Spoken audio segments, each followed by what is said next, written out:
What's going on YouTube and my fellow reefers? Hope everybody's doing well.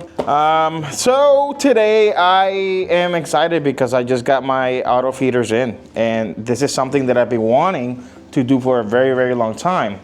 Just because, you know, I do travel quite often here and there, so it's a blessing to be able to have an auto feeder take care of my feeding schedule while I'm gone. I bought 2 auto feeders. I got one from Eheim, and these guys have been around for a very, very long time. It's $40, so it's great value, and it has a 3-year guarantee. I'm assuming that's a warranty. And then I got this Avast. It's called the Plank Automatic Feeder, and it's from Avast Marine Works, made in the USA. So this one is a little over $200. So I decided not to skimp out and pay top dollar for a auto feeder, just for, you know, peace of mind and, you know, reassurance that I did the best I could in order to keep my nitrates and phosphates from spiking. But let's open this one up. So actually, I don't know which one should be. Let's open the Eheim first. Let's see what we got. I just dropped something. All right, so we got some little manuals here, and then we got the auto feeder right there. It comes with batteries. Good to know. All right, pretty simple. This is all it comes. This and this little mounting cap. I mean, and the battery. That's all you get. Yeah, I see a little motor there where it turns. This is supposed to turn, and then you adjust the opening of this little hatch, and then you set the timer, and it spins around, and you're pretty much done. So for the Eheim, so these are feeding stations, and it's also made from Eheim, same brand, same company. So this is kind of made for each other, essentially.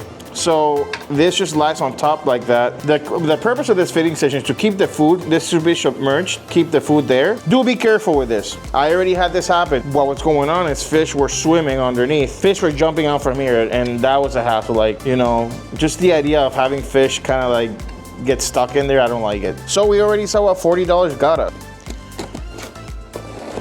This is nice. I always love these. Okay, we got some stickers, guys. Cool little nice stickers, which I always put in the cabinet over here. So good new additions there. I knew this was coming too.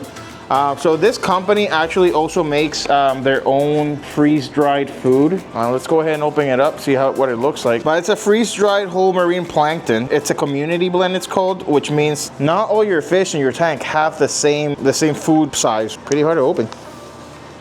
It's got like powdery mysis. It's got a lot of textures in there. So let's see if the fish like it.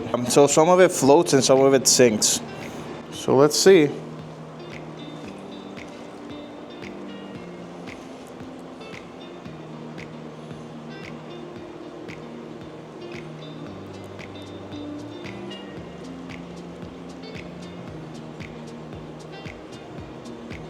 Oh yeah. They love it. This is pretty good. This is a mounting station.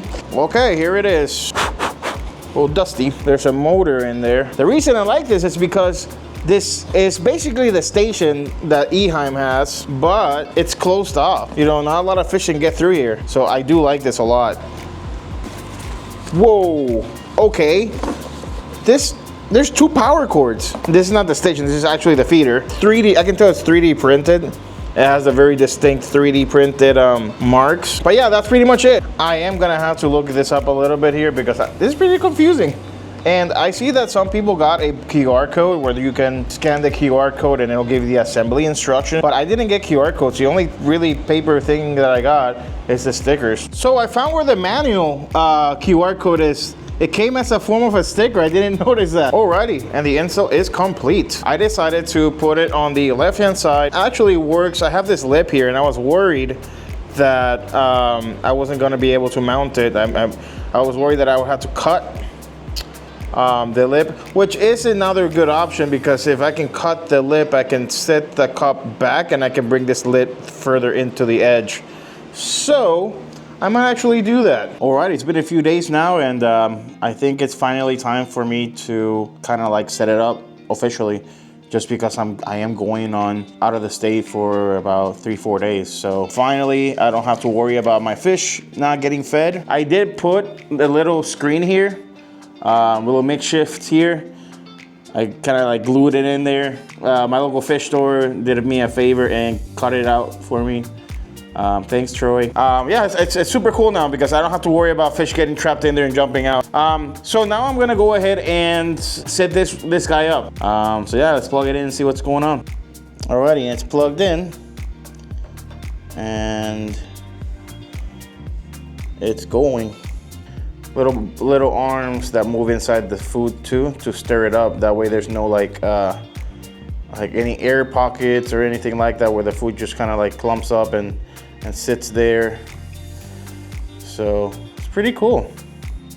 So I do have a smart plug.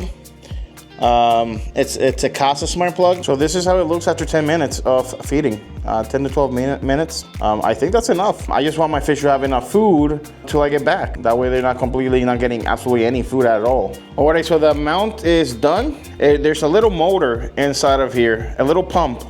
And what it does is it moves the water around and spits out the food. So if you're using freeze-dried food, you do know that it floats. It's dry food, so obviously it's not a dense sort of food. It's very light and it's dehydrated.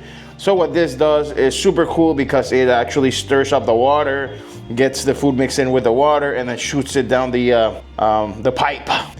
Yeah, pretty cool. That's the reason why I like this so much. All right, so once you have your base, this literally just kind of folds like that. Let's plug it in. All right, it's plugged in. And immediately, the fish are going crazy. And you can tell they congregated there in that little corner.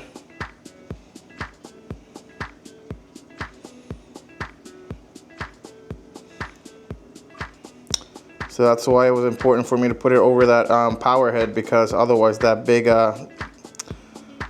vampire tang would just gobble up all the food. Wow, they really like the food. Good job, Avast. They seem to like the reef jerky a lot.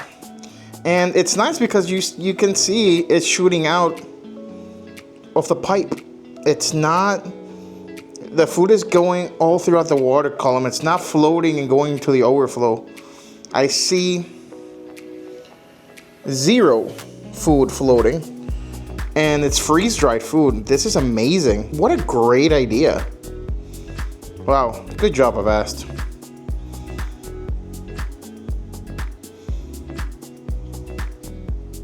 Been plugged in for a few minutes now. I'm so happy. So, there you have it. Can't believe I honestly actually get this automatic feeder. Basically, my tank is, if I wanted to, pretty much hands off now. Automatic feeder, automatic dosers, automatic auto top off. And I have the reef mat, which doesn't require me like a filter sock to be having to like rinse it out. So this, I don't even think this is an expense. This, you know, I think that this is an investment, because if you think about it, peace of mind, especially if you have like high energy, high metabolism fish like Amphias, you know, that require multiple feedings a day. This is perfect for them. And you know, so I'm really impressed with the little motor that's inside of the tube of the pipe. The reason I haven't really had an auto feeder for so long is because I couldn't find the right one, and I finally did. So yeah, thank you guys for watching, and I'll catch you in the next one. See you guys.